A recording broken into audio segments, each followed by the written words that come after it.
Hi, everybody. Nick Blazer here, back with another interview with our backgammon community. And this time I've got Bernhard Mayr. I hope I'm pronouncing that right. I didn't ask you beforehand. Perfect. Pretty good. Cool, cool. Perfectly. I'm working Mhm. out all these different languages. But yeah, he does a ton of work behind the scenes. Like maybe a lot of you haven't met him in person or something, but he's been like a member or running the WBGF somehow. I don't know. We'll get into all this for a while. Created the World Backgammon Internet Federation too, and has been running that for some years now. And now is a huge part of BMAB as well. So collecting statistics on PRs and grading and allowing people to have all these like master and grandmaster classes and all this super grandmaster for a select few of us, right? So doing a lot of really cool things for the backgammon world, and I'm really excited to learn more about all those. So welcome, Bernard. Hello, Nick. It's a big pleasure to be invited to your talking hour. Mhm. Thank you. It's a pleasure to have you on, man. We've chatted a little bit about making I made a video for y'all about how to do individual submissions, and I know you've been doing a ton with the tournaments. So yeah, I mean, I don't know. We've been in contact for a while, you know. Sure. Yeah, yeah. Um, I think with the World Backgammon Internet Federation, I participated in the individual online championship. I can't remember if I've done that before. I think so, but I had a nice run in that, which was really exciting in a very large field. And what really stood out to me though is that I used to play some online tournaments through the U.S. Backgammon Federation, but I got a little tired of it because the scheduling was tough to organize and people weren't like always super invested in it, and it was just like hard to coordinate. And I can't imagine with a 512 player field of international players, like how you keep that flowing the way you do. So I'd love to hear more about like, was it just a smooth ride for you the whole way through, or like what comes up when you're running a tournament of that scale online? I mean, our database and structure is quite convenient. It's Yeah. not everything is so automatic as it could be, and I like to keep it as a secret how much work it is. Partly, mostly because we still use an external software for the Swiss system. So, for example, in this World Championship, when 50 players are eliminated, Yeah. I have to search these 50 names in this external software. And this is a bit annoying, but this is just a kind of work. I know now I have 10 minutes and I have just to go through this Excel thing. And so, but the rest is very smooth because I think the specialty at WBIF is that it's it's big now already, but it's still a community. Yeah. This year we got 1,000 new players. Last Wow. year we reached 4,000, and I said my aim is 1,000 new players this year, and we are now at 4,980. Yeah, so Wow. mission accomplished. Yeah. And but it's still a community where everybody is known. From most people, we have live and online knowledge about them, SPR. And for every player, we can contact the national federation. So if there Mm. is a problem, I'm not just talking directly with this person, but Yeah. always a third base person is involved. And that's perfect for getting the emotions down immediately. And that makes things very easy. Yeah, that's such a Mm. brilliant thing. It was I noticed that in the sign up that there's a US contact that you have to go through to get signed up, and I guess they kind of like vouch for you as a player that should Yeah. be in the Mm. tournament. Yeah, it's a really brilliant way to like take some of that load off yourself so it can really be manageable. But yeah, I'm curious how you got to that point too, where you realized, well, like how big this is or was going to be, and that you were going to need that kind of help, you know? Well, shall I start at the real beginning? Yeah, yeah, please. Because Yeah. the beginning, I was chess player in my youth Okay. and stopped it then because these very long tournament games they were just too exhausting for me, and also my opening preparation was not good enough. So I stopped and I was just playing for fun with my friends when we were in India or Indonesia, a bit backgammon. And of course, I had the feeling I'm the best because I was winning, yeah. Yeah. And I played at Yahoo. The cube was turned to 256, so that gave the most points possible. And but I maybe was my strength is I'm listening what people are saying. I'm quite reflective, and they said you are really making so big mistakes, and I said okay, Yeah. if they say it, there must be a truth in this. And but I was just playing at Yahoo for fun, and it was often in the late night. And my wife said, I don't like that you are playing online in the night so much. And then I thought, okay, then I established a club in my city, Oh, and cool. that was somehow the beginning of my backgammon life. Nice. What city is that, by the way? What? What city is that you started a club in? In Innsbruck in Tyrol in the mountains. Oh, okay, okay. And it got a small club, like always about 10 people, Yeah. but we had a very strong player, Peter Winkler, who had a lot of experience because he always organized Seefeld, a well-known tournament in the Alps. Hmm. And later on, another strong player, Wolfgang Bacher, joined, which is on the same level like me, and we were competing together. That's a big help for every city, every country. If there are 2 or 3 players which compete, everybody is having a big benefit from this. Oh, yeah, yeah.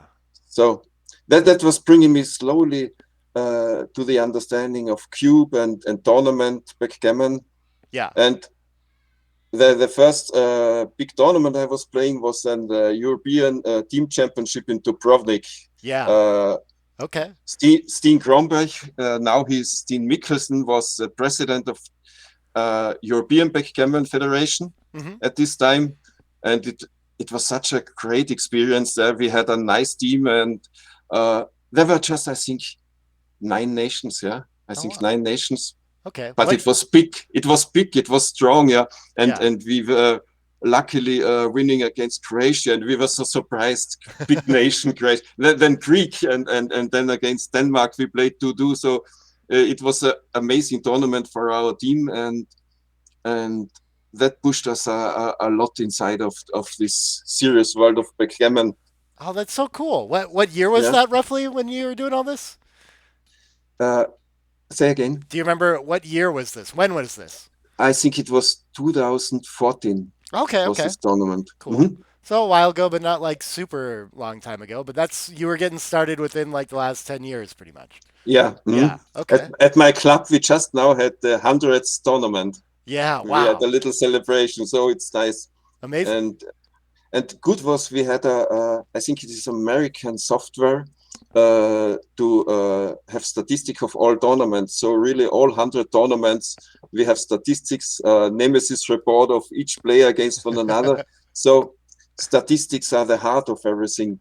Yeah. And then Leonardo Jerkovic, who was the general secretary of the European Backgammon Federation, developed a worldwide online federation, Yeah. and he had a league system, and immediately hundreds of players played, and it was so obvious that this is what the people need and what they would love, but it crashed totally Yeah. because he started at once worldwide, and all the time zones and all this datas, and I think he had not a perfect database, so Mm. I think he had just something like a burnout and couldn't continue. And Yeah. I said to myself, that's pity, because he did it top down, and I thought such things have to be made bottom up. Mm. And Yeah. I said to Switzerland, we make an online championship, you make an online championship, and then we compete with one another. Yeah. Yeah. That's brilliant. That was the beginning. But then Czechoslovakia, the Czech Republic joined, Yeah. and at the same time, Rick Janowski came in contact with me. Yeah. He was the mastermind he's the mastermind of BMAB, Hmm. and he helped me to have 18 nations in the first year. Wow. So that was totally surprise, of course. And I had a online Excel drive to fill in all the data. So that was really crazy. And I think I would have also had to stop it in the next year, but I was lucky that Peter Hasselberg from Germany Yeah. developed an online website for Germany. And he said to me, I can mirror it for you. And he was genius with database, and he developed a database for WBIF. And so I was able keep the work under control. Yeah, not that I have every hour to look, is a match finished? And so everything is now automatic. And of course, it's also a reason of heroes. We started at Grid Gammon, Yeah, yeah. Okay. but at Grid Gammon, the match files were not perfect, and we had not an automatic report of the matches. So Yeah. with Darshia Pedersen, we had such a genius partner now on Heroes, which Yeah. enabled all this data exchange between different platforms, and that's the heart of a lot of projects. Oh, that's so cool. That's so cool. Mm. Yeah, I remember Grid Gammon I played on for a while. I'm so glad that I don't have to anymore. Sorry about that. But it was challenging. Like there's a lot of I would often get match files that I had to go correct afterward if I wanted to study them and things like Yeah. that. And it's very Mm, I don't mm, know. It was probably a cool solution back in the 90s or something, mm. right? It feels like. But Yeah, and he was no, we had no clock there. yeah. Nowadays, you cannot imagine anymore. And I remember when I was discussing with Gabriela Barclay, can you develop a clock? And I would try to find investors for it, but it didn't work. Yeah. Yeah. Yeah. Uh, and and nowadays, no one could play without clock. Our next step would play to play with video more, but uh, I think this will not 100% convince everybody. Some people like more privacy, and Yeah. many have still technological problems or not such a good internet that it works fluent. Right. Some don't have the understanding for the right light in them's room, so you just see silhouettes or you hear some music and things like this. So Yeah. it's it's not so easy as some people think. Yeah, that's a really interesting part of like the online plays. Of course, like the biggest scary thing to it or something that would like disincent people from joining up to online competitions is just that we have such good software and someone could be going and like using that to assist them or something like that. And I know like the federations and people vouching and having an idea of the PRs helps out a lot too, but yeah, the videos is an idea. I guess how else are you thinking about that? And have you run into any like big issues with that with these big tournaments? um, with the individual world championship, I have the help of Len Brown with his 5-point software, Okay. where he's checking the match files, and he has a algorithm which is also taking care of the difficulty of a match, and I think that's also very important. Wow. And so uh, I got a characterization of, I think, the top 50 or 100 players, and Yeah. it was very interesting because a lot I know, yeah, Yeah. and I see that the cheating in backgammon is a much smaller problem than in maybe in chess or in any other sport with doping, because you have to cheat very much to be successful, yeah. And Mm-hmm. even then, it is not true that it brings you to there where you want to be. Yeah. Yeah. And and sometimes we had players which were cheating very poorly. Like when I had this simply checking, are there many single games in a match which have zero PR? This is an indicator. Or we look at the take pass and missed cubes and given cube decisions. And for example, Stanek showed me his diagram, and it's quite equal in these 4 areas. And Mm-hmm. when somebody is perfect in take pass decisions, Mm-hmm. and very weak in the others, it's an indicator that he is using a software for this. But Yeah. of course, what is a principal problem that when a player is strong, ambitious, like in chess, you Mm-hmm. have a grandmaster, but he is one of the weaker grandmasters, and he is maybe 20, 24 years old, and he want to reach the top, like 2007 at Elo, and being invited to tournaments. Yeah. It's getting very interesting to cheat a little bit, because a very strong player, maybe also in backgammon, it's enough if he cheats 2 or 3 times in a match, yeah, and Yeah. it makes his PR 1 PR point better. Yeah. So such things are very difficult to detect, I think. Yeah. Yeah. But Yeah. Go ahead. Go ahead. I think it's also a matter of ethic, and I think WBIF has a very high ethic, and so people which are playing there, cheating is a taboo, and that's very important. I think this aspect, like I'm architect, yeah, when you Yeah. have a waiting place for buses and it's all concrete, yeah, Yeah. people will paint it. Yeah. But if it's fine with a bit of wood and a bit of glass, this will not happen because there's a different kind of respect to things. And Yeah. I think the community has a big respect to fair play. Yeah. Yeah. That's such a good thing too, and I think everyone can kind of. It feels like an individual effort thing too to maintain that ethic, and I mean, I had that in the back of my head while I was doing the play and explains too. Is that this is just a nice way to show that I'm actually thinking through these positions and that there's like no fishy stuff going on, right? Like this is me trying to sort out backgammon the best I can, right? And so Mm-hmm. hopefully Mm-hmm. it's fairly clear in a situation like that I'm not like going for help or something like that. But I think like the hard part about it is always it's also like on an individual level it's hard not to feel sometimes like am I being cheated by someone, right? That's probably where people notice it the most is just like I lost a match or they made these really good decisions, and so how do I know that they weren't, and I think the community is Mm-hmm. pretty aware, yeah, but it's a Yeah. tricky, like it's an emotional part of backgammon for sure, right? I also saw there is a kind of paranoia concerned to cheating. Yeah. When people feel somebody is cheating and they look at his matches, yeah, Yeah. and at positions, they are interpreting everything in the direction of cheating. So I was Mm-hmm. very happy having this 5 point algorithm because any algorithm is better than a personal judgment by very strong players. In chess, there was a discussion. They had quite weak players Yeah. looking at the cheating of Niemann and this Niemann Carlson story. And then they were surprised why such a weak player is looking at this. But you Yeah. don't have to be a strong player to be good in checking if there was cheating or not. So Yeah. Yeah. I like I'm that. and what is also I have to react very very early. As soon we have the rule at WBIF, every player which has a PR below 5 can be asked to prove his skill live, Mm-hmm. and I'm trying to do this very early, so Mm. before the community is waking up, because as soon as the community is starting to talk at Facebook, it Mm-hmm. it it gets dirty, yeah. So Yeah. Right. it's better to be very quick, and we have a lot of influence also with BMAB, and it's good that BMAB is very respected. So we also ask national federations to start organizing BMAB tournaments, because this is a standard which is also preventing cheating, I think, in a Mm. certain way. Yeah, I like that a lot. I think Mm.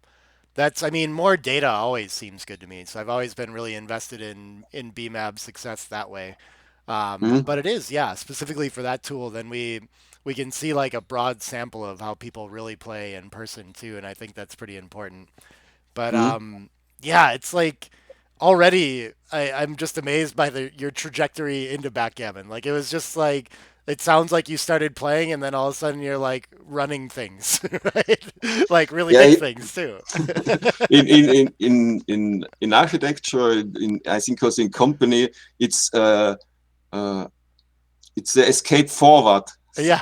I don't Okay. know if the best, you know, you're in a situation and it's difficult to solve, and the best step is to make it bigger or to do more. And so the more I was doing, the more things were coming towards me. Yeah. For example, with BMAB, I remember I was close working together with Rick Janowski, and I organized the first BMAB tournament in my city. And Cool. it was very funny. I took all these big computers there. Yeah, we had 4 computers standing there, not this sweet little equipment like nowadays. Yeah. Yeah. Yeah. Okay. Okay. Mm, mm. That's But amazing. I can but hear it's. Oh, go ahead. Go ahead. Yeah. no, I just want to say again that the core of everything is the database and Yeah. the knowledge of developers, and there you depend on developers, and you are lucky when you have them. Yeah, like for Yeah. example, Tony Lesar. Yeah, Yeah. what he is doing for backgammon, it's so amazing. The people don't see it because they just use it, but this World Backgammon ranking and this BMAB ranking, Hmm. without him, we would never be able to deal with all this workload, yeah, in such small groups. Yeah. And you need so many helpers, yeah.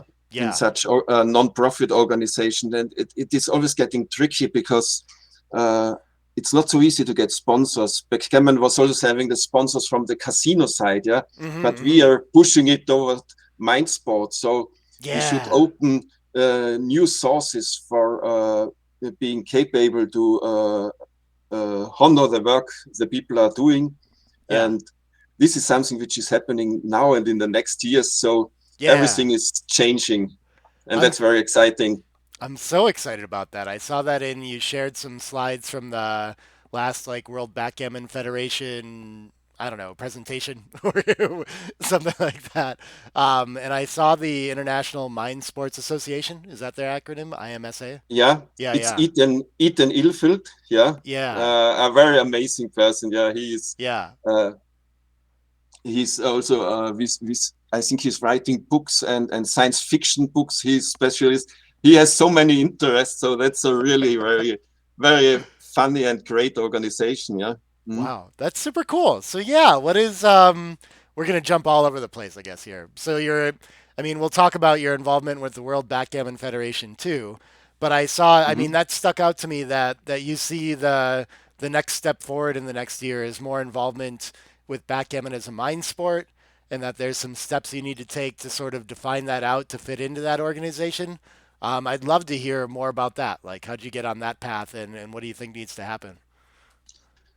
Funny thing was now, I think 2 weeks ago, we got an email from UIA. I think it's a worldwide organization which is collecting non-profit organizations Mhm. which and federations which are working in social and cultural area. Mhm. And they listed us there and invited us to edit our profile. So it was nice to see that we are part in such an amazing structure, yeah, where they Yeah. just want, like Google is collecting so much information. They also collect worldwide information of non-profit organizations. Yeah. And but our aim is very clear till 2025, and it's maybe the time till when I will be president of the World Backgammon Federation. We want to be part of IMSA, the International Mind Sport Association, Hmm. and for this we need 40 member nations Hmm. in several continents. I think that's quite easy to fulfill because we are now 30 plus, and many are interested to join. So that we can easy push, and we need international championships where skill is only skill is involved, and Ah, okay. that's of course a bit tricky because somewhere we will be at the situation that we have to convince somebody that dice not automatically mean luck. Yeah, Yeah, yeah. and if you look at statistics, even where the PR is not inside like at UEPC or at these win and skill systems, Hmm. you see that the top players and at the top positions. So it's obvious that on the long run, it's not a play of luck. Yeah, Yeah, yeah, of course. but our aim is to organize a kind of BMAB World Championship, Yeah, and the idea is to make the qualifier steps like win and skill, a yeah, mix, and just maybe then the top four players that they play poor BMAB. yeah, yeah. Okay, okay. Because the critical thing always with BMAB is a low PR really that what matters, or Hmm. does it matter that you have the better PR than your opponent? Yeah, That yeah, the last 3 weeks, yeah, I yeah, made a test. yeah, I played just back games, yeah. For yeah. example, 4-1 opening, I played 8-4-6-5, yeah. Okay, okay. I had immediately a PR around 100 and it went down to 20. And then I was watching where is my opponent ending. Sometimes they end at 30 and I end at 20. Yeah. So it's of course crazy, yeah. But Hmm.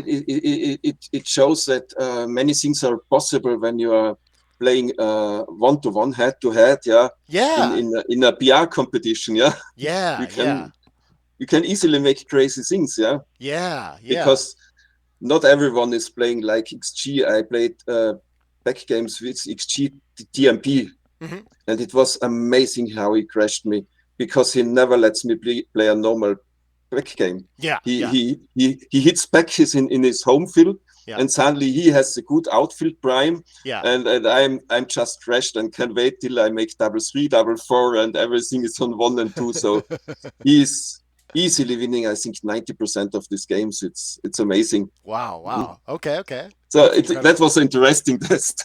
Yeah, yeah. Mm, That's there's so many interesting topics in there about like mm, yeah, like how much can we trust the bot and those things. I did a video not too long ago about somewhere I think XG gets kind of lost in back games too, but this like adjusting to opponents idea too and who does that the best.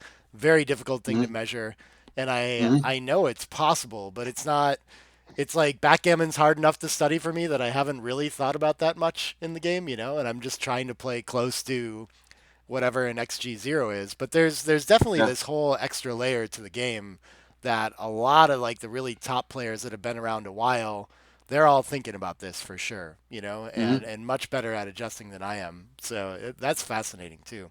I think Mislav Kovacic is a good example. I Yes. think he is really very serious in adjusting his play Hmm. and has exact knowledge during the game. Because I always say to my friends, this fish player, afterwards you tell fairy tales how perfect was his cube because he passed or he took Yeah. and so on. But nobody tells about the 10 other situation in the same match where the fish play totally went in the wrong direction.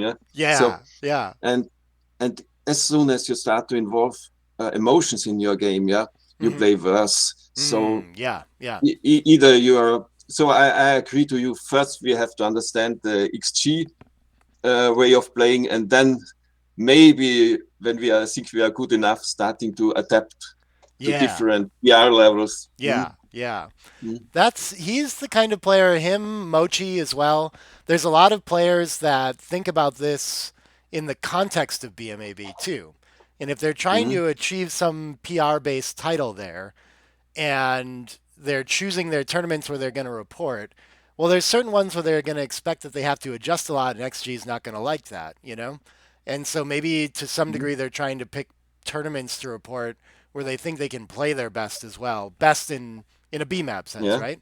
So I'm But it's a curious. bit difficult. It's difficult Yeah, because yeah. grandmasters can't do cherry picking because any match the opponent plays against him and he plays BMAP is also rated for the grandmaster. Ah, So okay, okay. Yeah. he has always to be prepared that the match is rated. So Yeah, yeah.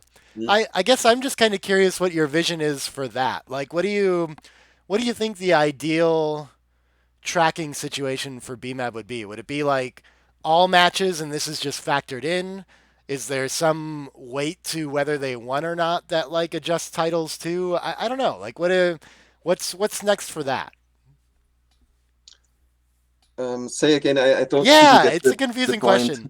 Yeah. Well, so there's how can BMAB account for this idea of adjusting to play and a focus on winning in real life, you know? Because that doesn't Yeah. always relate to the title and the PR. Mm-hmm. So I don't know if you have any ideas about that or you think like the BMAB system's just kind of it's the best it can be or what does that look like? Yeah. Well, when I was organizing BMAB tournaments in my city, Hmm. I had eight players, €100 entry, and the winner of the tournament was getting 500, the second 300. So Hmm. the winner of the matches was rewarded with the prizes. Yeah, yeah. And I think in an exciting tournament, I'm not adapting my play. I just play my game, yeah. Yeah. So, but of course, it's true. If I would go there and play such crazy back games, maybe they I would not be able to play in Austria anymore if I would do this. Yeah. but but I think it's as good as we can have it with BMAB. But Yeah. of course, the big question is just when will we get the next software? Mm. And my vision is that there will be once a software which has a dynamic match equity table where Mm. the software in chess there is such a big database of the matches of players. And Yeah. if the software is allowed to use this for informations and also can use the information during the match, because after the third games, it sees every 10th move he's making a blunder, every fifth move he's making a mistake, Yeah. then I think it's reasonable for him to adapt the match equity table. And if this happens, yeah, Hmm. that it's not fixed but dynamic, I'm very curious what would happen to the analysis. Yeah. Yeah, yeah, that is a fascinating idea.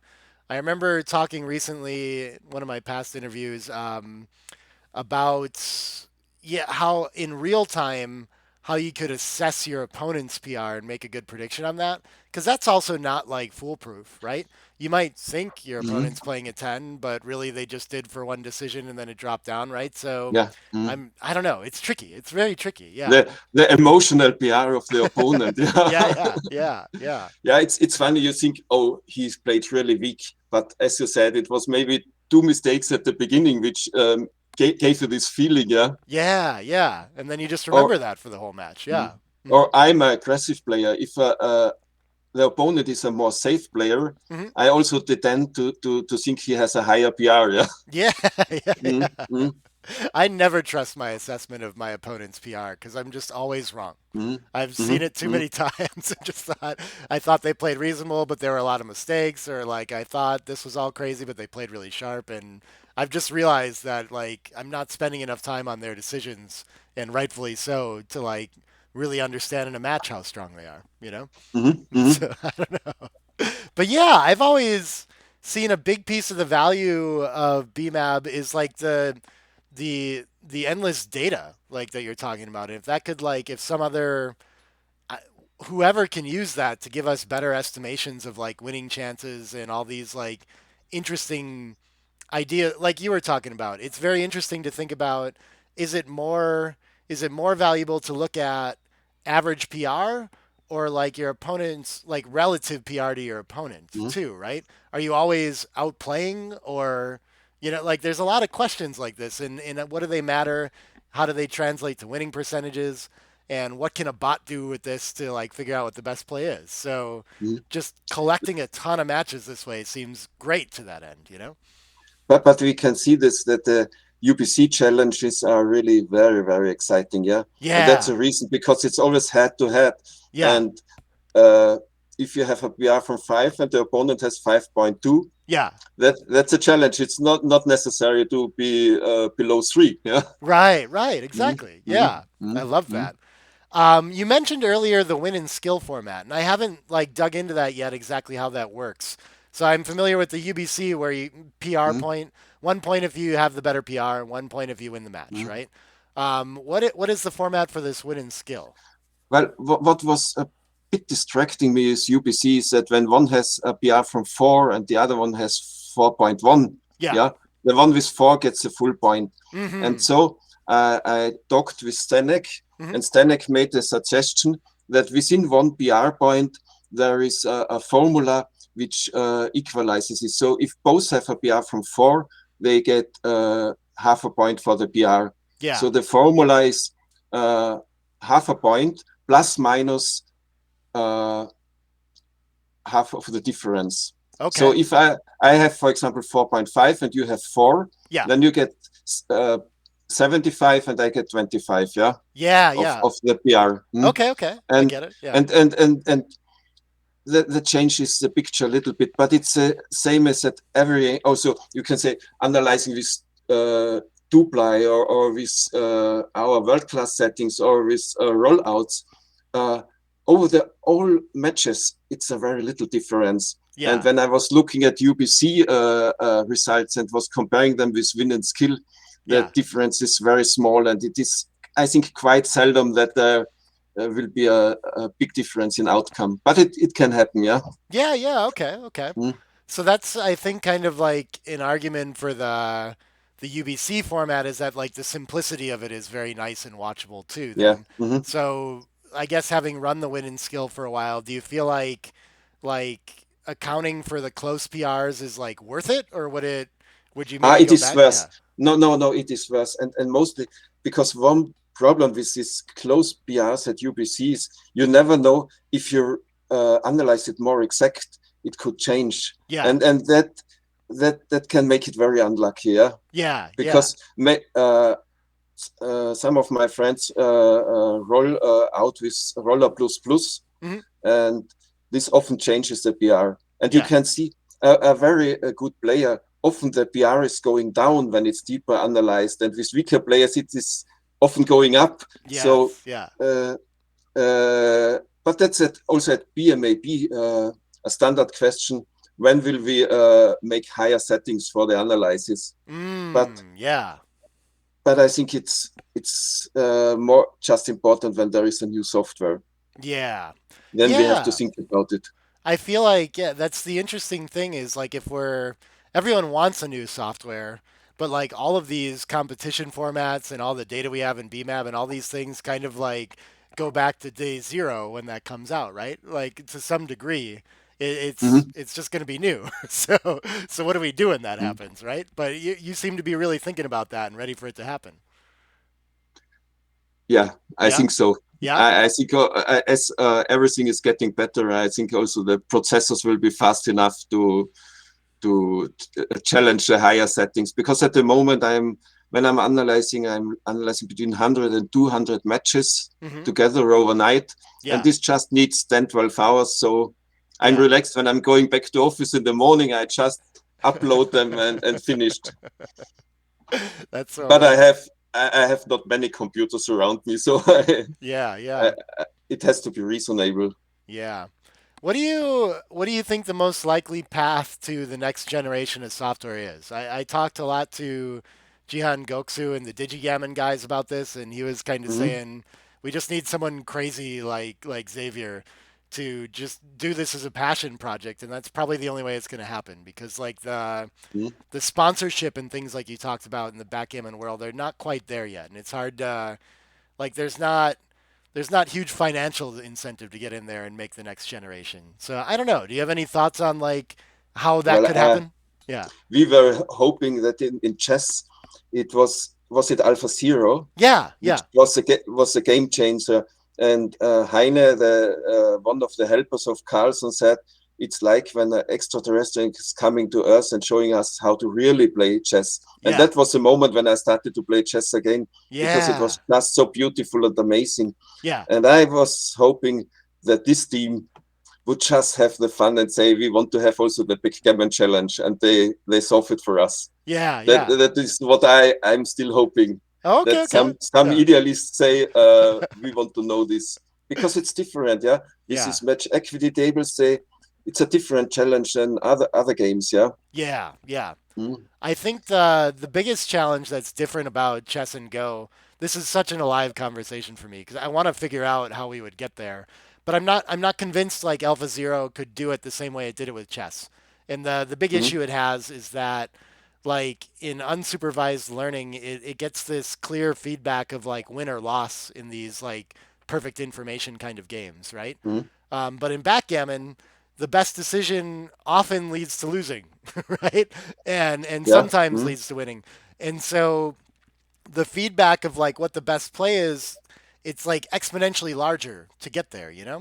So I'm not Mm. sure the same technique can work for it, or if that like, I don't know if it just needs like a new approach or some more Mm. advanced neural nets kind of like supervised learning or what. But yeah, I'm so curious, and I want to find the person that can answer that, you know? And the funny thing is, I was thinking it is like with self-driving cars. Yeah, Yeah, there was always the saying, "Oh, the car made a crash." Yeah, yeah, so they are laughing about it. yeah, But one thing is for sure, and when you talk with people from California, they will be surprised about any person which is not believing in self-driving cars because they believe in technology and future. mm-hmm. And these algorithms and software will be so good that for sure someone nobody will be allowed to drive a car because it's just more dangerous. Yeah, Yeah, yeah, and uh, the same is I think with this backgammon software, mm-hmm. because it is also in chess you don't need the information about the opponent for the best computer program, but in backgammon it's definitely a difference, because when the opponent is 10 PR points weaker and we don't talk philosophical about adapting the play, it's sure that when you are in a race, you should cube a bit later. So that's fact enough that the software has to react on this, yeah, Yeah, yeah, to yeah, to get. I had in a chess newspaper. I had a nice example about this paper, stone, and scissors game, yeah, yeah, yeah. and one point in this article is the dog has the best strategy for this because Mm-hmm. he is always making paper because he's giving the he's giving the hand, yeah, to the Ah. human beings, yeah. So and he can't just do paper, and that's a perfect strategy. Right. So it's the perfect strategy in backgammon is different to other mind sports, I think. Yeah, yeah. That's so cool. Okay. So let's well I'm curious so you're doing all this different backgammon stuff, but it sounds like that's definitely not your full-time work and you have like an architecture business outside of that too? Yeah. Yeah, okay, okay. And that's I mean that's still very active with you. You're not trying to get out of that and shift to backgammon or anything? uh, I have to separate very well Yeah. my task because Yeah.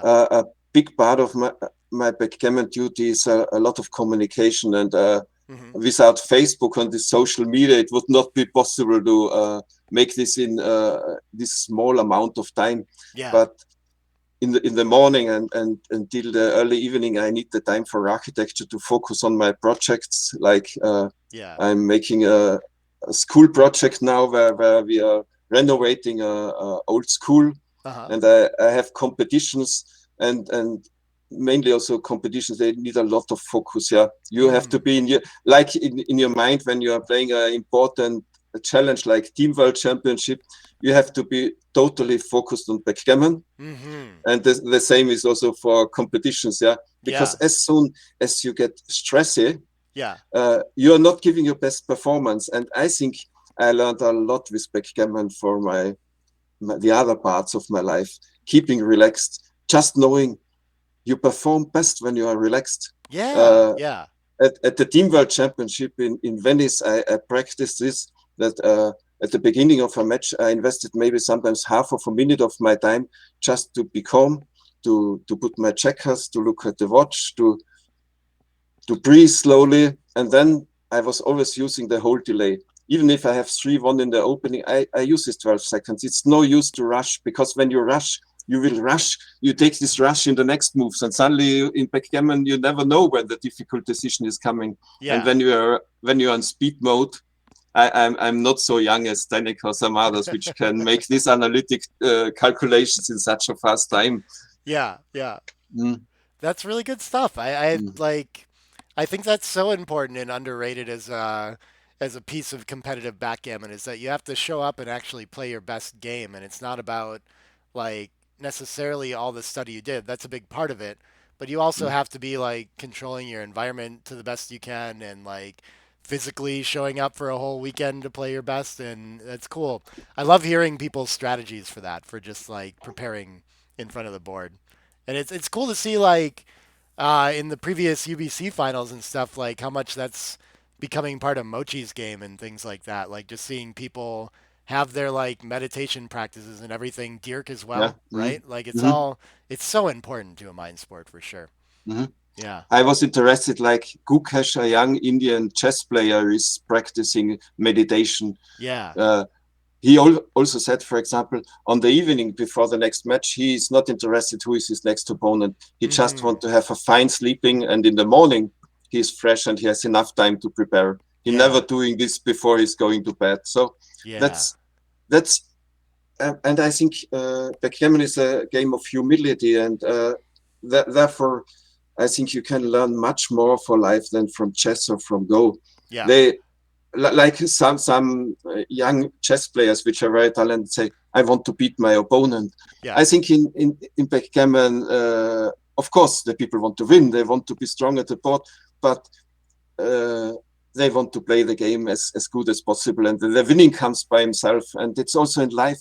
Mhm. Uh, you can be so well prepared for a challenge in your life, but the success is not necessarily coming. It can happen that you're not successful, and then you must try again. So I was always critical with some American things, but this, if you can dream it, you can do it, as we say. And I think it's an American phrase. It's getting more and more important for me, yeah, because this is also showing you always stand up, always try it again, yeah. Yeah. If Yeah. you are good, the success will come, yeah, but Right. it's not necessarily coming immediately, yeah. Yeah, exactly, Mm, exactly. It's like mm, having trust in the process and knowing that the dice are going to generally decide the game you're playing, but in the long run, the better you're playing, the more often you're going to find opportunities to like get that win, right? And so when the dice aren't presenting that to you, is when backgammon gets very difficult. Is like, is it something that I Yeah. did wrong, or it's still having like trusting that you can play your A game and that's good enough. This comes Mhm. up in competitions too. That like sometimes when people play a very good opponent, especially in like a win in skill or UBC format, they start to think that maybe they need to do something a little bit extra to beat someone that they think maybe plays better than them, and that can really Mhm. throw a wrench into your game plan too, right? And it's still like the best you can play is the best you can play, and you just need to leave it at that, right? And trust Yeah. that like Mhm. the way you got Mhm. to where you Mhm. are Mhm. is making the decisions that you know how to make, right? And there's no like next gear of that really. I don't know. It's just yeah. A friend of mine gave me a article of the Greek philosopher Stoica, Yeah, yeah, yeah, and that's like an explanation of backgammon. Yeah, how yeah, to play good backgammon. yeah, It's fantastic to read these things. Mhm. yeah. But I wanted to ask you a question. We Okay. have a lot of rankings. Uh, Galaxy has a marvelous ranking because it's so competitive for every player, yeah, to get on the top. Yeah, Then we have this BMAB ranking. yeah, Uh, there are also some ELO rankings, and at WBIF we have a good PR ranking. yeah, And then we have this World Backgammon ranking, where also the size of the tournament, mostly also the entry fees is part of the challenge. yeah. So, uh, what do you think about all these rankings? We had also and have this Giants list, which is still something nice and a bit nostalgic. Yeah. Yeah, yeah. Uh, what do you think about these ratings? Are they missing some ratings, or are there already too many of these? Yeah, I think both can be true.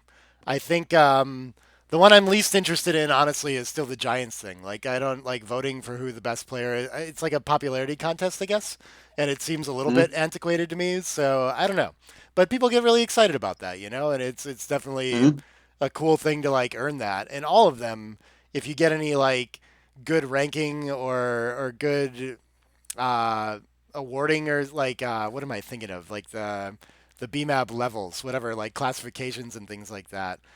They're all like motivating, right? And so I think to me like what they need to be about is I guess like one level of it is that players need a reason to like get in the pool and see themselves progress. That's a good thing, right? Mm-hmm. And you can see that in PR and you can see that in BMAB if you're tracking. And maybe you can see that in like some sort of world elo thing.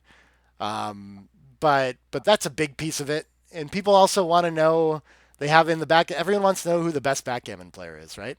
Which is Mm-hmm. such a difficult thing to define. Like on what length of time, and all this, right? Yeah. And so I Mm-hmm. think a Mm-hmm. lot of the ranking systems suffer from that, right? It's like a pretty short sample, and so like am I the second best online player right now? Is that how that works? Mm-hmm. I don't think so, Mm-hmm. but Mm-hmm. but I did get second in that tournament, which is cool, you know? But you had for sure this moment where you are the second best of the world. Yeah, yeah. So I mean Mm-hmm. that's important too, right? That's why people go out and Mm-hmm. play the tournaments. They should get that title, right? Yeah. Um, Mm-hmm. but yeah, I think like having all these different titles maybe detracts from that a little bit, and be like some consolidation would be cool. Um, I think, yeah, like I've never been in the US. The US BGF runs the ABT, and there's the Mm-hmm. American Backgammon Tour, and there's a point system through the year. And we just awarded the top 10 players of that as well. And that's like some sort of point system and title as well. But playing in the US tournaments, I've never been like that motivated by that because a lot of it, the players that are going to do super well in that are also the ones that show up to all the tournaments, right? And so there's a little bit of like barrier to entry, if that makes sense too. Mm-hmm. Um, Mm-hmm.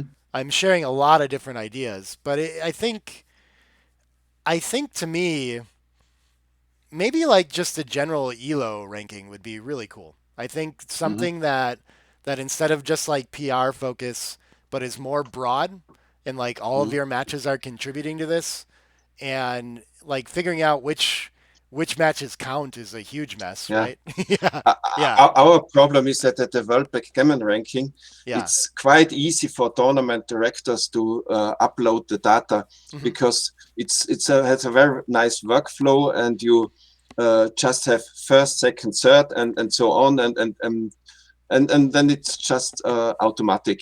Hmm. But if you have a elo rating, you need each single match. And that's Hmm. a huge amount of work because Yeah. not every tournament is in the same Excel form. So you can just simply copy paste. Yeah. So Yeah. that is for sure a very big challenge. And it's Yeah. just covered by BMAB. Well, BMAB has a elo rating also. Yeah. Yeah. You can see I love there that. are players which are never playing BMAB, but they are in the elo rating of the BMAB events. Yeah. Yeah. What I wanted to add, maybe from my side, when we talked about mind sport, Yeah.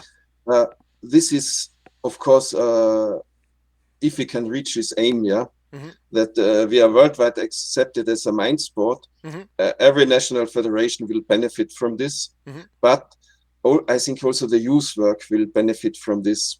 Mm. And the youth work is something which really has to grow, and where all the nations have, together with the World Federation, to to focus on it, and to put the strengths together, because everywhere people are doing something, but it should be united. Hmm. And Yeah. I think my aim is uh, teaching backgammon and chess in school as a mind sport. So not Mm. teaching chess in school or teaching backgammon, but having there are field studies 1 hour chess instead of mathematics, and Hmm. that's very successful for children which cannot.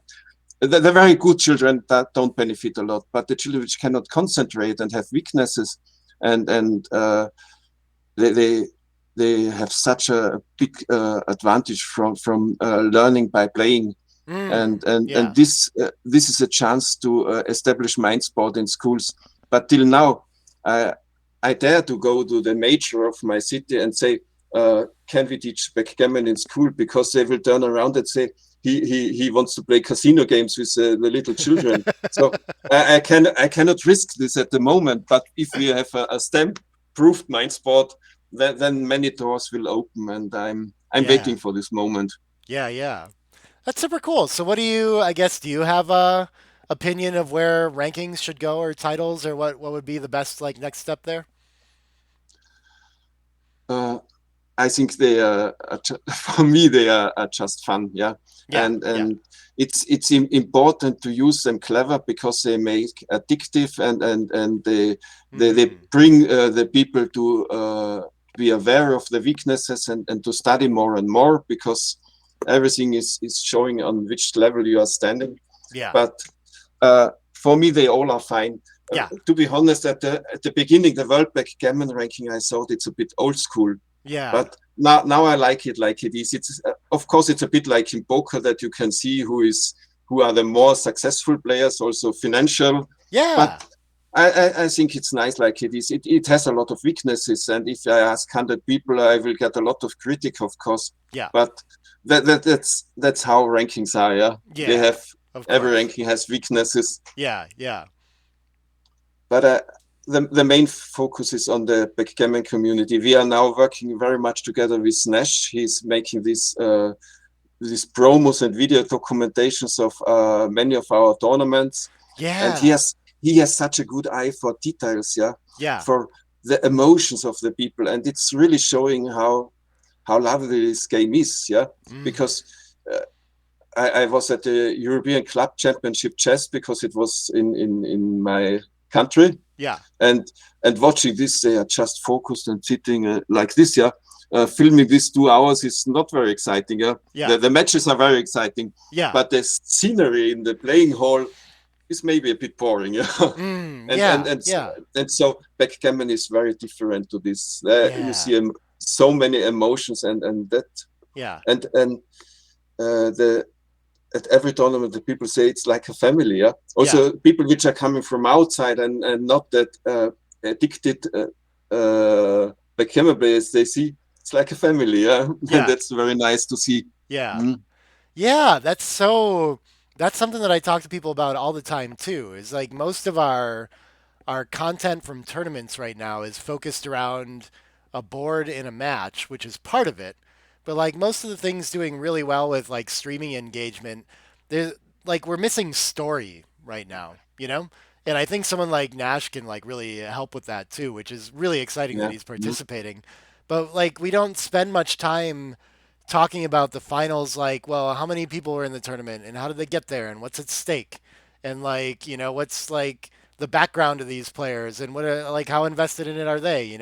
Do we have like Yeah. an amateur battling a pro and all these kinds of fun things, right? Oh, I Yeah, have to say yeah, that when I'm looking back at the last year, and I just made the tournament calendar from WBIF for the next year, yeah, there's so many tournaments, there's so many action, there's so much to promote, yeah. but promoting this in a good way is so much work that Mm-hmm. I just cannot handle the workload anymore. That Right. we could do so much more, yeah, Yeah, with all our winners, yeah. But yeah. we have Melinda Kelf, which is making an excellent newsletter now for the online and the live federation, and Super we cool. our WBGF website is getting better and better.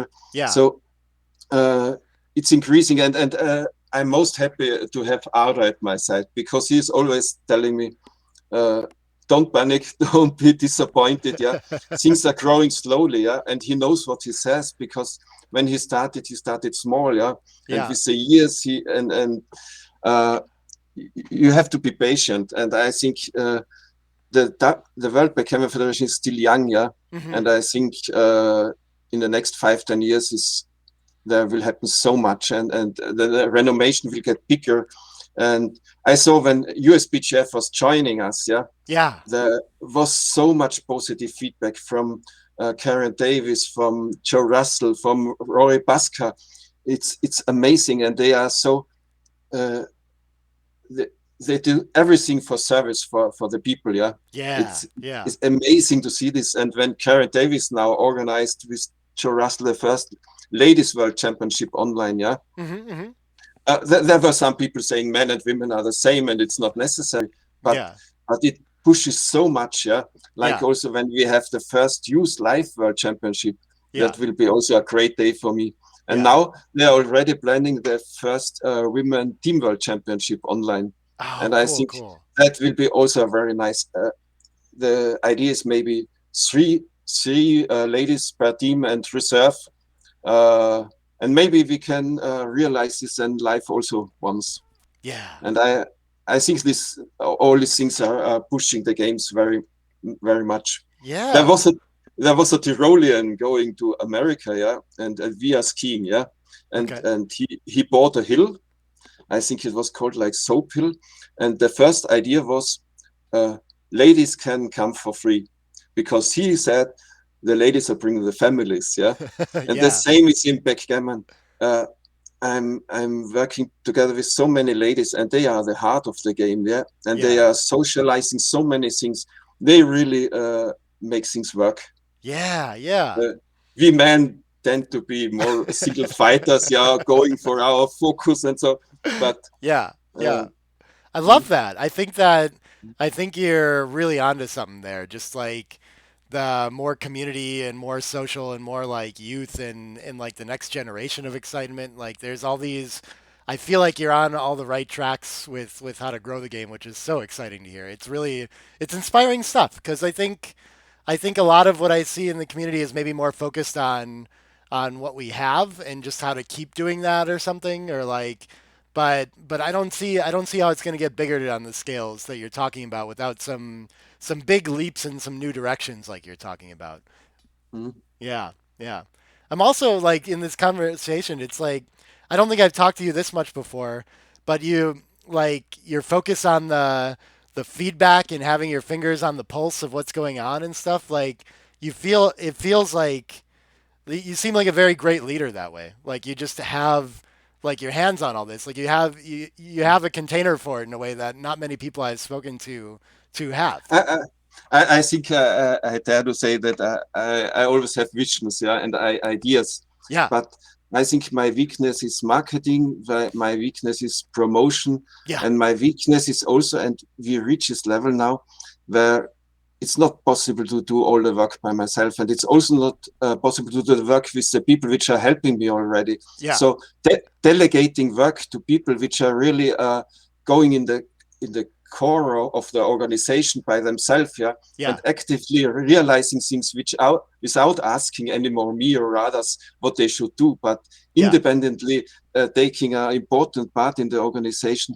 that would be the big work we have to do. Yeah, yeah. It's Mm. so And cool to this see is a people. bit Yeah. my weakness. That's a bit my weakness to open the gates for new people, because I think there are Ah, so many people which were willing to help, but you must give them a hand. Yeah. uh, yeah, yeah. uh, a person which is very actively and independently working, yeah, I Hmm. have to communicate every week at least half an hour to an hour. So it's Hmm. a lot of social work to reach these aims, yeah. Yeah, And yeah, so yeah, it's a big challenge, and I think in USBGF it was similar that they had their executive board, yeah, yeah, and this is a bit more something bureaucratic, like yeah. also in the WBGF organization, and the people which are really doing the big work and fulfilling the tasks are partly then external players, yeah, Hmm. but which have to be paid, of course, yeah, Yeah, and this balance has to be reached, and I hope that our way towards a mind sport will help us to find this balance. yeah, yeah. That's so cool. That's okay, so to take a step back real quickly though, like when did you become the president of the World Backgammon Federation and how on earth did that happen? It it was in France, and I always was in good contact with Dean Mikkelsen, who is first president of the organization, Yeah. and who really had the vision that this is a big thing which we have to go for, uh, because we have always mentioned before there was nothing which was really based on national federations. Yeah, Yeah. so all this structure, it's much more worthful than it appears, because of course there are also other federations which are called World Backgammon Federation or World Backgammon Association, which are partly private organizations, and there is a very big difference also in the difficulty, because it's non-profit, and building up this structure in the background is a lot of work which is not directly bringing a benefit, yeah, but Hmm. still there is so much work to build up, yeah, till Yeah. it reaches the surface of the ocean. Yeah. And then I think it was 2018, and Steen had a lot of work in his business also, and he said directly to me he wants me to take over, and he said to me, I was surprised, Yeah. but he said, I think you are the man for it, and I Yeah. just accepted. Yeah. Wow. Mm. That's awesome. Well, I think you picked the And right guy. It sounds like this is really it all sounds very inspiring. well, Go I ahead. think a strength of mine is that the ethic and human part is Hmm. for me partly more important than the game himself. Yeah. The game helps to this global bringing the people together, and I think this is what is making the thing very worthwhile, and what is of course the heart of the game. When there were so many refugees in Europe from Ukraine or also from Afghanistan, and Hmm. they put it at chess table, they had a minutes of a break of all the troubles they had, yeah, and Hmm. that's the heart of the game, yeah. It Yes. gives you it gives you a space just to be human, yeah, Yeah. and Yeah. that makes it worth investing so much work, yeah, Yeah. because Yeah. it's not a self-fulfilling thing for just for the game, but Yeah. it's much more. It's much more. Hmm. I completely agree with that. That it's not it's about backgammon, but it's not about the details of the right rule set exactly or like all these things like that. These all matter, Mm. but it's more I about like always say having a to bunch of myself, people really wanting to play. You know? Yeah.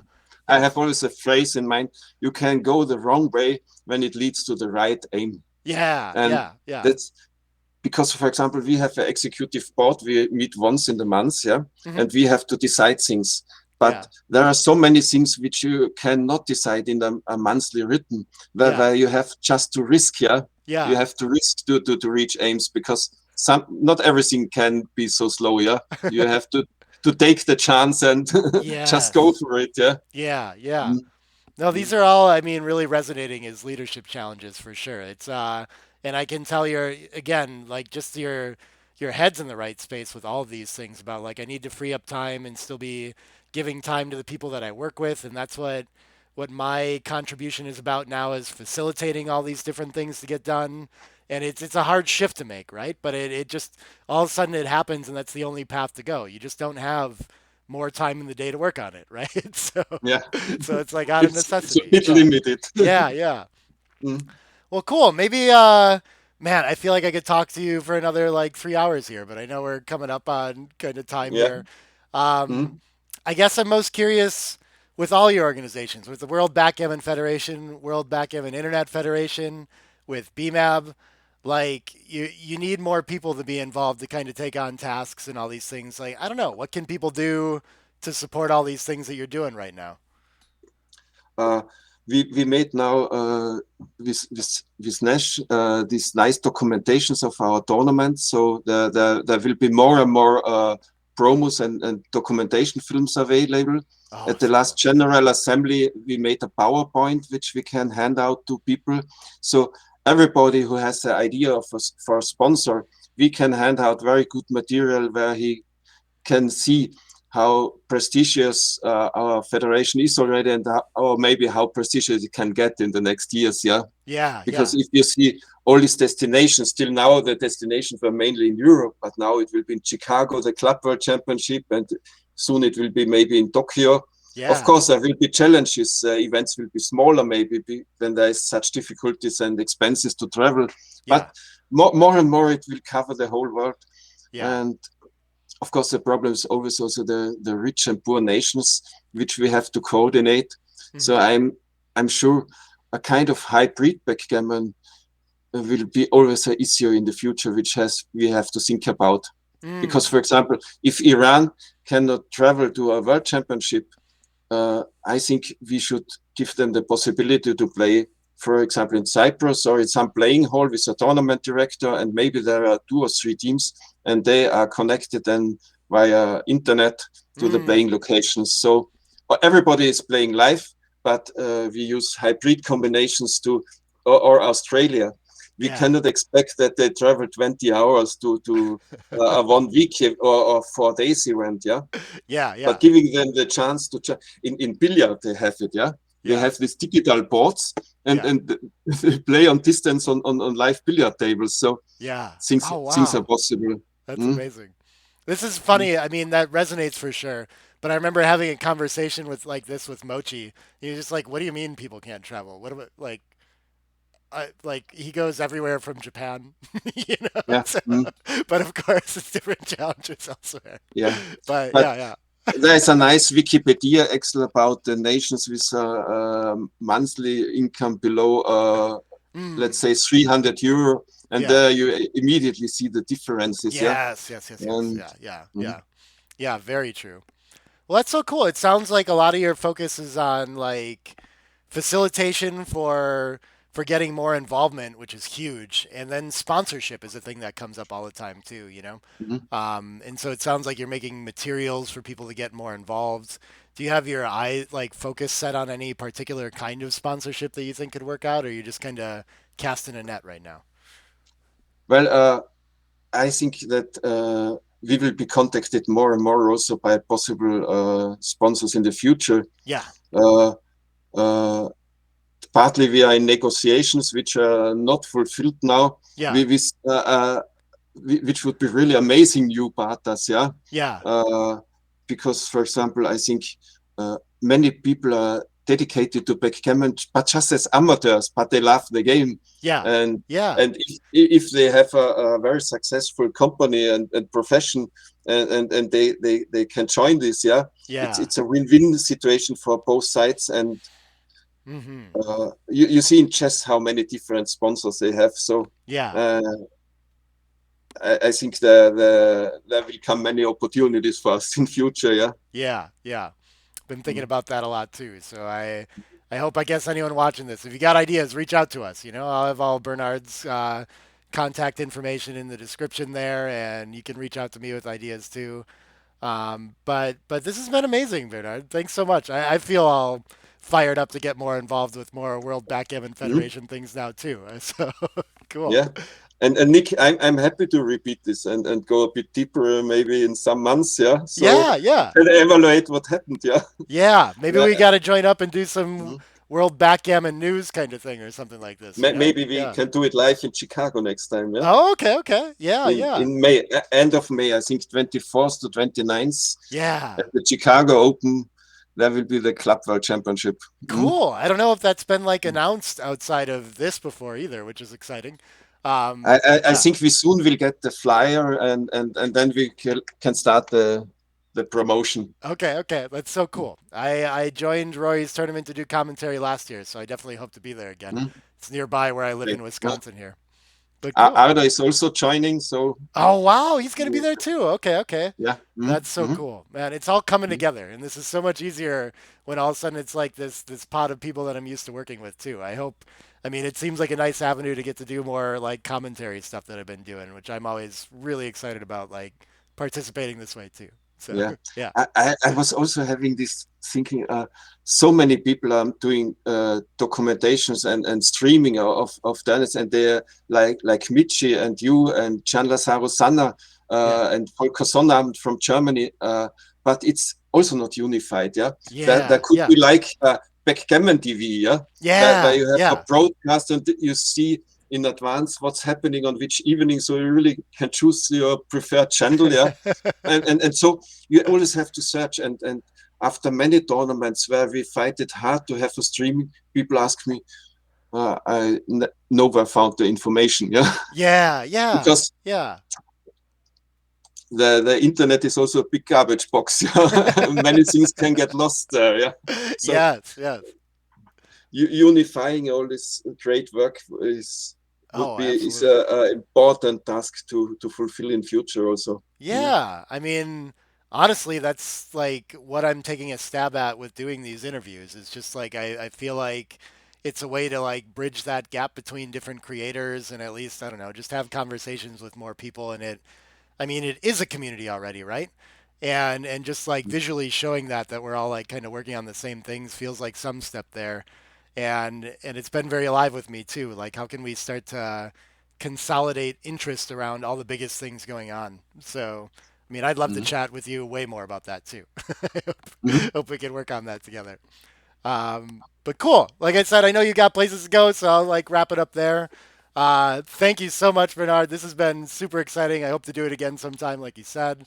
Um, and yeah, thanks everyone for watching, for tuning in. We'll be back with more interviews every Friday. Bye, everybody. Thanks. Bye. Bye. Bye, Nick.